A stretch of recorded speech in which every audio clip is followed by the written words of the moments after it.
Well, number one, we knew they had because they had drawn a kind of an outlay on a board when we were aboard ship that showed the diagram of the island and its name, and that it did have an airfield. I don't remember whether they showed one or two, but it did have an airfield, and the beaches that they were going to hit on. But we were reserve division to two other divisions, and they told us we probably would never get off ship because there's 40,000 Marines going to hit there the first day. Never dreamed that they would ever need any more Marines, but we were just backup. We were way out in the ocean. We could hear an explosion occasionally, and I think it was a battle wagon firing. But other than that, we didn't know what was going on. No news coming over the loudspeaker telling us anything. You know, the midnight of the first day, we got an announcement over the speaker that we were going shore the next day. And chow 3 o'clock, steak and eggs.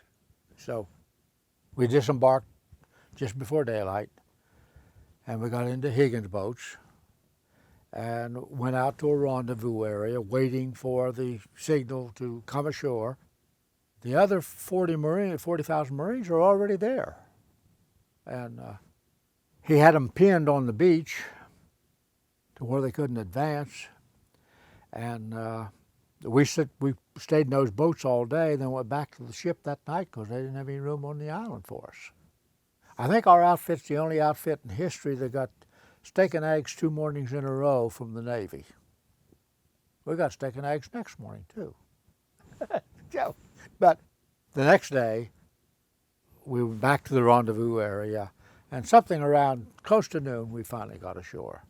The 4th Marines at that point had broken through and got around Suribachi, which gave us room to come in. But as to how many they had on the island in the way of numbers, no intelligence. We didn't know that. Our leaders didn't even know that. That they had, depending on who's writing the story, somewhere between 14, 19 miles of tunnel. We didn't know that, you know. We didn't know you couldn't drink the water. We didn't know that. So we just had no intelligence at all about that place, except it had an airfield, basically, you know.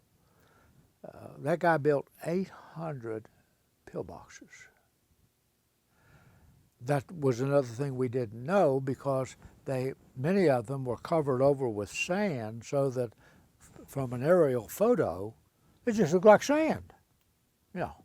And we had no idea what we were going to encounter once we got across that first airfield. You could pretty well tell the beach line there weren't any pillboxes, you know.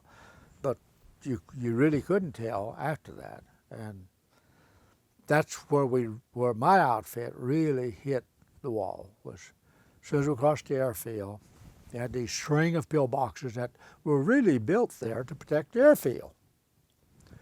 But they were kind of self-protecting. I don't know that you'd call them in a pod, but you could hardly get to one without one or the other of them being able to see you. And he had made them that way. So when we hit those pillboxes, every time we try to move forward, we just lose Marines. They had all the field of fire, and all we had was just one opening in the front of the pillbox to try to hit them. No cover. No cover. No. Rocks, some shell craters, but other than that wasn't anything. That's when my CO asked me if I could do something about some of those pillboxes, and when I hit the beach, I had 6 flamethrower demolition people with me, and now I don't have any. I don't know whatever happened to them. I had no news as to whether they were killed or wounded or what. They were just not there. And I'm the only one left that's an actual operator, so that's when I took the job and said, well, we'll do what we can. Eliminated 7 of them.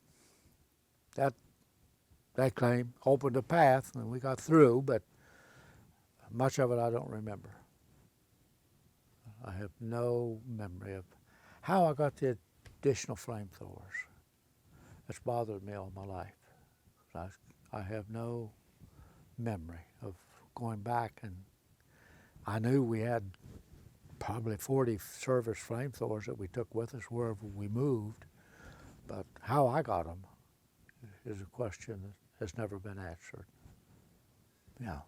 I just rolled out of it because once you empty it, it's useless. So we had quick snaps. We just roll out and leave it there because there's no sense dragging that thing around. It's empty. So, how long is this battle lasting where you're taking flamethrowers out? 4 hours. 4 hours. Well, they burn at about 3,500 degrees Fahrenheit. Naturally, they set the clothes on fire, but the main thing that it does is it takes all the oxygen out of the air and their lungs collapse. And that's how the fatality takes place. Yeah. If the enemy is in a cave and you've put a large bunch of flame in there, it takes all the oxygen out and the person can't survive. So that's the principal way that the flamethrower was effective.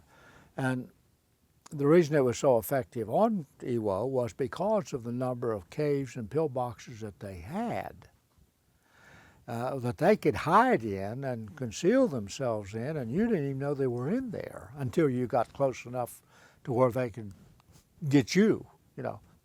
I would dare say that the flamethrower was more effective on Iwo than it was on any other island, simply because of that. And there was no jungle. Things were clear around that area. So the cave and the pillboxes were the principal targets. Yeah.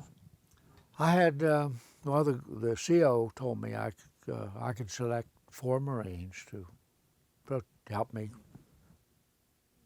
protect me, or at least shoot at the pillbox that I'm trying to attack and give me some protection.